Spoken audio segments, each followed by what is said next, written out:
आज पढ़ेंगे हम पिछले वाले टॉपिक पे सवाल। ठीक है, तो देखते हैं। तो पिछला टॉपिक क्या था? पिछला टॉपिक था कि फार्मूला था 1n2 is equal to n2/n1 या फिर v1/v2 या साइन i/sin r। ठीक है, तो इसका क्या मतलब हो गया? इसका मतलब ये हो गया कि एक माध्यम के सापेक्ष दूसरे माध्यम का अपवर्तन है। ठीक है, एक माध्यम के सापेक्ष दूसरे माध्यम का अपवर्तनांक सापेक्ष, और यहाँ पे पूछा जाएगा अपवर्तनांक। तो जिसका अपवर्तनांक पूछा जाएगा, जैसे मान लेते हैं कि जल का अपवर्तनांक, तो जल के अपवर्तनांक को हम ऐसे दिखाएंगे। ठीक है, वायु का अपवर्तनांक, तो वायु के अपवर्तनांक को ऐसे दिखाएंगे। ठीक है, ठीक है, तो जिसका अपवर्तनांक पूछेगा उसको हम बाद में लिखेंगे। अब जिसके सापेक्ष पूछेगा अपवर्तनांक तो उसको हम पहले लिखेंगे। जैसे मान लेते हैं कि वायु के सापेक्ष जल का अपवर्तनांक, तो इसको लिखा जाएगा वायु के सापेक्ष जल का अपवर्तनांक। यहाँ पे मैंने एयर लिखा है, एयर, और ये है वाटर। ठीक है, तो एयर के सापेक्ष वाटर का अपवर्तनांक, इसको इस तरीके से दिखाया जाता है, या फिर पानी के सापेक्ष हवा का अपवर्तनांक। ठीक है, इस तरीके से दिखाया जाता है। तो ये है आपका पहला माध्यम, पहला माध्यम। ठीक है, और ये है दूसरा माध्यम। ठीक है, दूसरा माध्यम। ठीक है, तो यहाँ पर दिखाया दिया जाए A&W, तो इसका क्या मतलब हुआ कि हवा के सापेक्ष, हवा के सापेक्ष, हवा के सापेक्ष जल का अपवर्तनांक। ठीक है, हवा के सापेक्ष जल का अपवर्तनांक। तो हवा कौन सा माध्यम हो गया? हवा हो गया पहला माध्यम, हवा पहला माध्यम हो गया, और जल दूसरा माध्यम हो गया, दूसरा माध्यम। ठीक है, तो इन दोनों में आप इसको इस तरीके से दिखा सकते हैं या फिर इस तरीके से दिखा सकते हैं। ठीक है, तो ये पहला माध्यम, इसमें माध्यम के बारे में नहीं बताया कि कौन सा माध्यम है। ठीक है, लेकिन यहाँ पे आपको पता चल जा रहा है कि हवा है और जल है। ठीक है, तो इस तरीके से हम समझ सकते हैं इसको। अब एक न्यूमेरिकल इस पे लेके देखते हैं।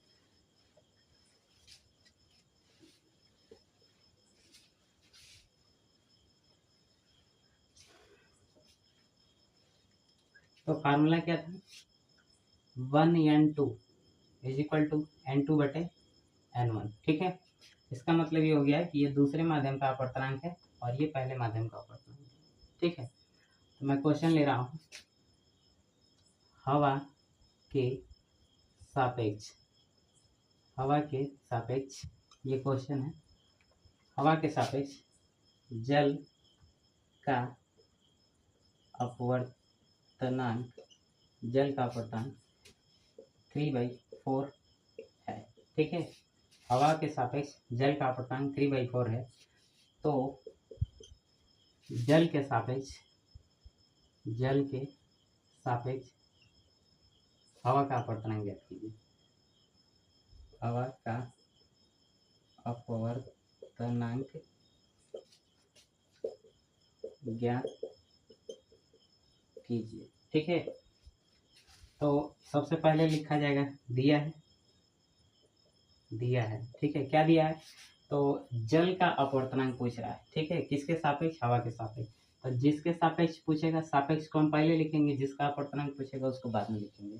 ठीक है, तो यहाँ पर हम देखेंगे हवा के सापेक्ष, तो ये हो गया हवा के सापेक्ष जल का अपवर्तनांक कितना है? 3/4 है। और पूछ क्या रहा है? पूछ रहा है कि जल के सापेक्ष, तो ये हो जाएगा जल के सापेक्ष हवा का अपवर्तनांक। ये पूछे, फार्मूला हमारे पास क्या था? फार्मूला था 1n2 is equal to 1/2n1। ये भी फार्मूला निकल के आया था, मैं कल दिखाया था। ठीक है, प्रकाश के उत्क्रमणीयता का सिद्धांत से। ठीक है, तो ये फार्मूला निकल के आया था, इसी फार्मूले पे लगेगा। तो यहाँ से WNA इज इक्वल टू हम लिख सकते हैं 1/ANW। ठीक है, आप मैच करा सकते, देख सकते हैं ANW। उसके बाद से ये हो जाएगा,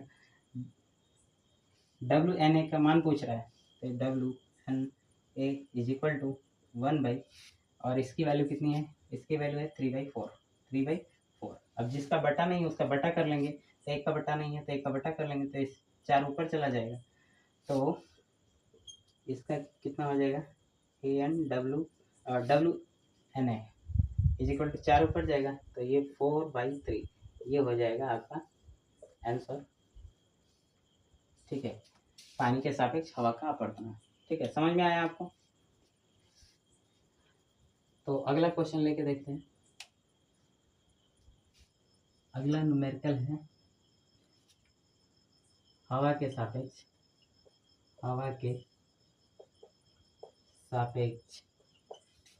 सापेक्ष जल तथा कांच का अपवर्तनांक, जल तथा कांच का अपवर्तनांक, जल तथा कांच का अपवर्तनांक क्रमशः 4/3 तथा 3/2 है। ठीक है, 3/2। तो जल के सापेक्ष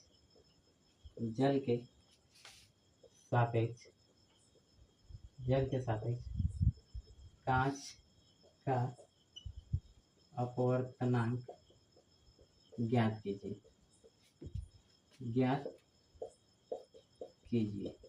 ठीक है, तो चलिए इसको सॉल्व करके देखा जाए। तो सबसे पहले लिखेंगे, दिया है, क्या दिया है, तो बोल रहा है कि हवा के सापेक्ष जल तथा कांच का अपवर्तनांक। ठीक है, तो हवा के सापेक्ष दोनों का अपवर्तनांक दिया है, तो ये हो जाएगा हवा के सापेक्ष। ठीक है, हवा के सापेक्ष। ठीक है, अब किसका अपवर्तनांक, तो पहले जल का अपवर्तनांक दिया है, उसके बाद से कांच का अपवर्तनांक, तो कांच का मैं ग्लास लिख दे रहा हूँ। ठीक है, तो हवा के सापेक्ष जल का अपवर्तनांक कितना है, 4/3, और हवा के सापेक्ष ग्लास का अपवर्तनांक कितना है, तो ये है 3/2। अब पूछ क्या रहा है, पूछ रहा है कि जल के सापेक्ष, तो ये हो जाएगा जल के सापेक्ष। अब किसका अपवर्तनांक पूछ रहा है, तो कांच का अपवर्तनांक पूछ रहा है, तो कांच का अपवर्तनांक। ठीक है, इस तरीके से हो गया। अब फार्मूला क्या था, फार्मूला यहाँ पे था 1n2 is equal to n2/n1। और इसका मतलब ये है कि जो पहले लिखा गया है उसको बाद में यहाँ पे रखा गया है, और जो बाद में लिखा गया है उसको पहले रख दिया गया है। ठीक है, इस तरीके से हम फार्मूले को समझेंगे। पहले जो लिखा है उसको बाद में, यानी कि हर के बटा में, और जो बाद में लिखा गया है उसको अंश में रख दिया। ठीक, तो सेम उसी तरीके से हम इसका फार्मूला लगाएंगे। तो यहाँ पर जो डाटा है उसी के अकॉर्डिंग हम काम करेंगे। ठीक है, तो यहाँ पे पहले क्या दिया है, पहले वाटर दिया है, तो वाटर वाले को हम बाद में लिखेंगे,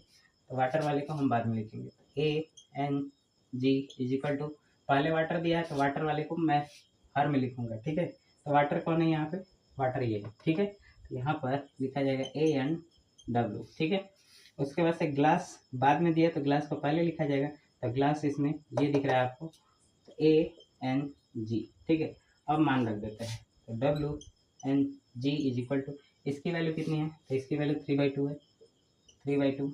उसके बाद से इसकी वैल्यू कितनी है, तो इसकी वैल्यू है 4/3। ठीक है, अब हम गुणा कर देंगे इसका इस तरीके से, तो WNG इज इक्वल टू, गुणा होकर के आ जाएगा 3 × 9 और 4 दूनी 8। ठीक है, तो ये हो जाएगा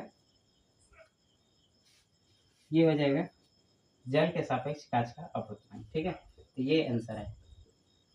ठीक है, समझ में आया? अब अगला सवाल देखते हैं।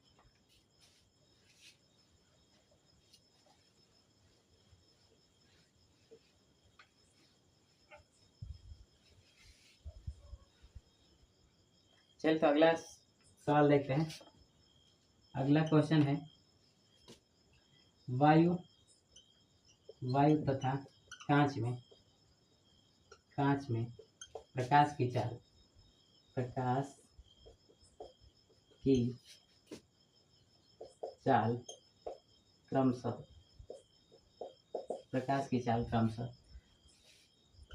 × 10⁸ मीटर प्रति सेकेंड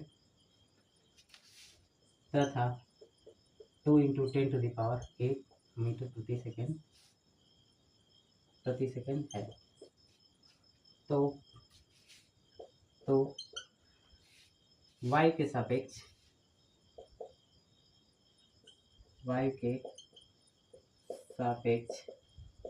कांच का अपवर्तनांक ज्ञात कीजिए।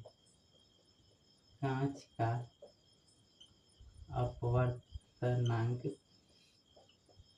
ज्ञात कीजिए। ठीक है, तो यहाँ पे चाल के रिस्पेक्ट में क्वेश्चन दिया है, तो हम चाल वाला फार्मूला लगाएंगे। ठीक है, तो चाल वाला फार्मूला क्या हो जाएगा, तो सबसे पहले लिखेंगे, दिया है, क्या दिया है, तो वायु में प्रकाश की चाल कितनी है, तो वायु में प्रकाश की चाल ये हो गया, वायु में प्रकाश की चाल, इसको हम किससे दिखाते हैं, इसको सी से दिखाते हैं। ठीक है, प्रकाश की चाल को सी से दिखाते हैं, तो सी कितना हो गया, 3 × 10⁸ मीटर प्रति सेकेंड।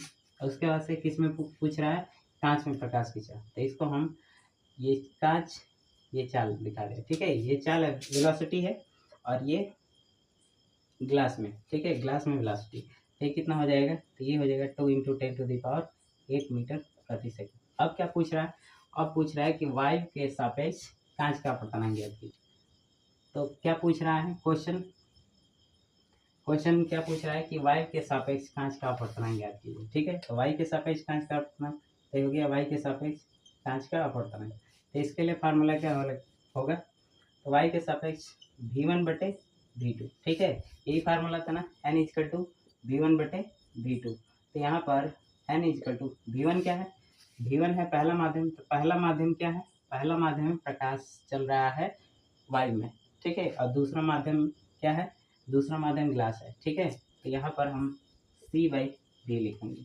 ठीक है, c/v, तो ये फार्मूला हो जाएगा, ये पहले माध्यम में प्रकाश की चाल, ये दूसरे माध्यम में प्रकाश की चाल। तो पहले माध्यम में प्रकाश की चाल, पहला माध्यम है क्या, तो पहला माध्यम है वायु, दूसरा माध्यम कांच है। ठीक है, तो ये फार्मूला हो जाएगा, तो यहाँ से मैं फार्मूला लिख दे रहा हूँ, ये c और ये v हो जाएगा। ठीक है, अब मान रख देते हैं, तो ANW = आगे मान रख देते हैं, तो c का मान कितना है, 3 × 10⁸ और v का मान कितना है, तो 2 × 10⁸। काट देंगे तो ये इससे कट जाएगा, बचा क्या, तो बचा ANW = 3/2। ठीक है, तो अगर इसको हल किया जाए आगे, तो ANW = 1.5, ये हो गया। अपवर्तनांक का कोई मात्रक नहीं होता है, क्योंकि अपवर्तनांक को अनुपात में लिखा गया है। ठीक है, अपवर्तनांक को अनुपात में लिखा गया है, तो अनुपात की कोई बीमा या फिर अनुपात का कोई मात्रक नहीं होता है। ठीक है, तो ये इसका आंसर आ जाएगा।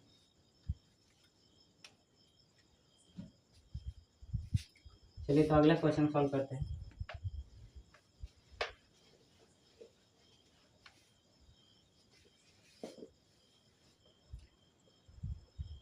कांच का वायु के सापेक्ष अपवर्तनांक 1.5 है।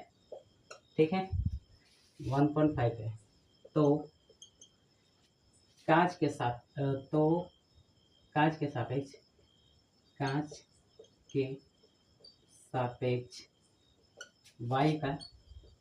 वायु का अपवर्तनांक ज्ञात कीजिए। ठीक है, तो चलिए इसको सॉल्व करते हैं। तो सॉल्व करने के लिए सबसे पहले क्या लिखा जाएगा, दिया है, ये है इसका सॉल्यूशन। ठीक है, तो सबसे पहले लिखेंगे, दिया है, क्या दिया है, तो वाई के सापेक्ष, जिसके सापेक्ष लगा होगा, जिसके साथ सापेक्ष लगा उसको पहले लिखेंगे।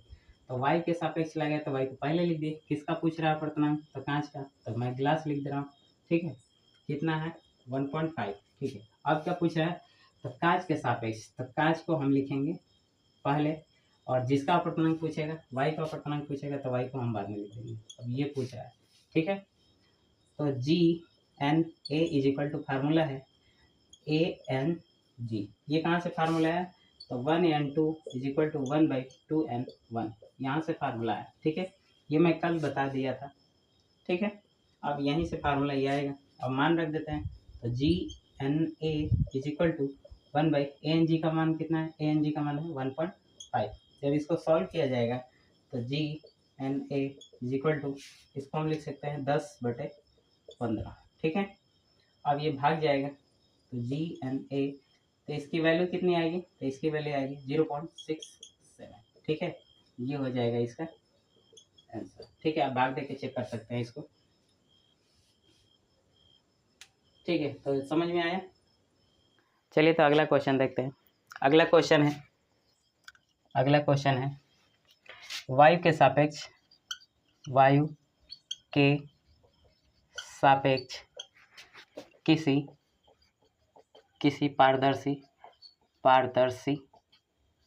किसी पारदर्शी द्रव का अपवर्तनांक 1.25 है तथा कांच के सापेक्ष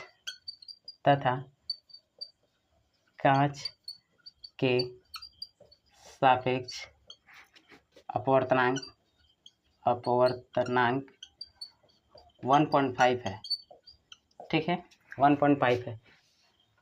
तो द्रव के सापेक्ष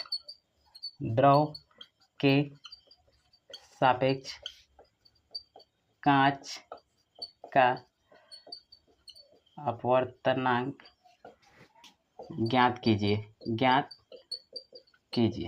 ठीक है, ज्ञात कीजिए। तो इसका सॉल्यूशन देखते हैं। इसका सॉल्यूशन कैसे होगा? तो सबसे पहले लिखा जाएगा दिया है। ठीक है, तो क्या दिया है चेक कर लेते हैं। तो सबसे पहले दिया है लिखेंगे, तो क्या दिया है? वायु के सापेक्ष किसी पारदर्शी द्रव का अपवर्तनांक।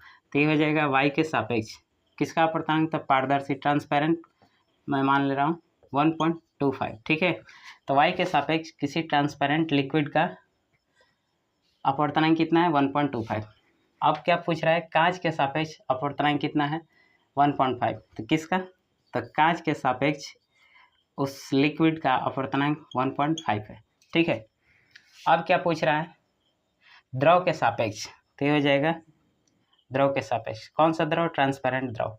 तो द्रव के सापेक्ष किसका अपवर्तनांक? तो कांच का। तो ये हो जाएगा ग्लास। ठीक है, इसका मान पूछ रहा है, तो इसके लिए फार्मूला लिखते हैं। तो जो पहले है उसको हर में लिखेंगे, जो बाद में उसको अंश में लिखेंगे।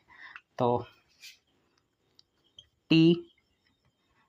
TN G is equal to, तो ये हर में जाएगा तो ढूंढेंगे कि T कहाँ पे है।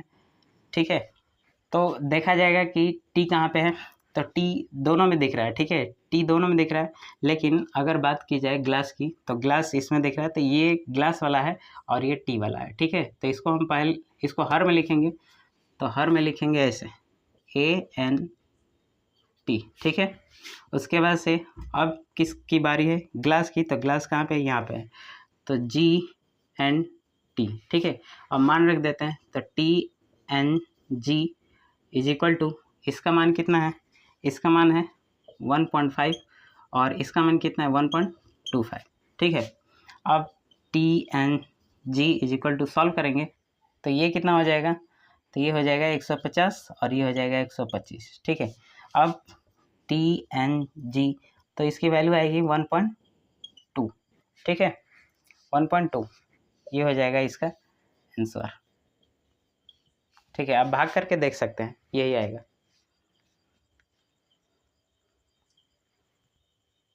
ओके, चलिए तो अगला क्वेश्चन देखते हैं। अगला क्वेश्चन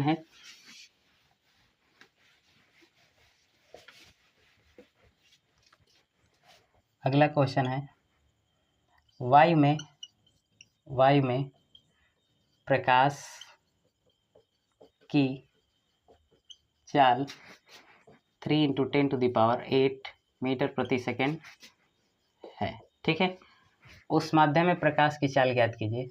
उस माध्यम में प्रकाश की चाल ज्ञात कीजिए जिसका वायु के सापेक्ष अपवर्तनांक 1.5 है। ठीक है, क्या बोला है? वायु में प्रकाश की चाल इतना है, उस माध्यम में प्रकाश की चाल ज्ञात कीजिए। किसी माध्यम में प्रकाश की चाल ज्ञात करना है और उस माध्यम का अपवर्तनांक कितना है वायु के सापेक्ष, तो 1.5 है। ठीक है, तो इसका सॉल्यूशन देखते हैं। इसका सॉल्यूशन सबसे पहले लिखेंगे, दिया है, क्या दिया है, तो c की वैल्यू दे दिया है 3 × 10⁸ मीटर प्रति सेकेंड। ठीक है, और उस माध्यम में प्रकाश की चाल पूछ रहा है, तो प्रकाश की चाल पूछ रहा है माध्यम में कितनी होगी। ठीक है, कितनी होगी। अब क्या दिया है, और y के सापेक्ष, तो ये हो जाएगा y के सापेक्ष उस माध्यम का अपवर्तनांक ज्ञात करना है। तो यहाँ पे मैं मीडियम मान ले रहा हूँ। ठीक है, तो ये और कितना है, ये है 1.5। ठीक है, तो फार्मूला लिखते हैं इसका। तो इसका फार्मूला क्या हो जाएगा, CNM is equal to, formula क्या है, 1N2 is equal to V1/V2। यही फार्मूला मैंने बताया था, फार्मूला यही आया था। तो ये क्या है, पहले माध्यम में प्रकाश की चाल, ये दूसरे माध्यम में प्रकाश की चाल। तो ये फार्मूला क्या बन के आया था, 1N2 इज इक्वल टू, तो पहला माध्यम कौन है, पहला माध्यम है वायु, तो यहाँ पर हम C लिखेंगे, और दूसरा माध्यम क्या है, जिस माध्यम को पूछ रहा है। ठीक है, तो ये फार्मूला हो जाएगा इसका। तो इस तरीके से हम मान रख देते हैं। तो इसका मान कितना हो जाएगा, C/Vm। ठीक है, अब डाटा रख देते हैं। तो C की वैल्यू कितनी है, 3 × 10⁻। ठीक है, मैं यहाँ कर दे रहा हूँ। तो इसकी वैल्यू कितनी है, इसकी वैल्यू है 1.5 इज इक्वल टू C की वैल्यू 3 × 10⁸, और ये पूछ रहा है माध्यम में प्रकाश की चाल। ठीक है, अब हमें माध्यम में प्रकाश की चाल चाहिए, तो इसको मैं इधर फेंक दे रहा हूँ। m is equal to 3 × 10⁸ divided by, ये भाग में आ जाएगा तो 1.5। ठीक है, अब ये हो जाएगा, मैं यहाँ दिखा दे रहा हूँ। तो Vm is equal to 3 divided by 1.5 × 10⁸। ठीक है, तो Vm इज इक्वल टू, इसको सॉल्व करेंगे तो 30/15 × 10⁸ काट देंगे, तो Vm इज इक्वल टू 15 दूनी 30, 2 × 10⁸ मीटर प्रति सेकंड। उस माध्यम में प्रकाश की चाल कितनी होगी, तो उस माध्यम में प्रकाश की चाल कितनी होगी, तो 2 × 10⁸ मीटर प्रति सेकंड। ठीक है, तो ये हो जाएगा इसका आंसर। समझ में आया।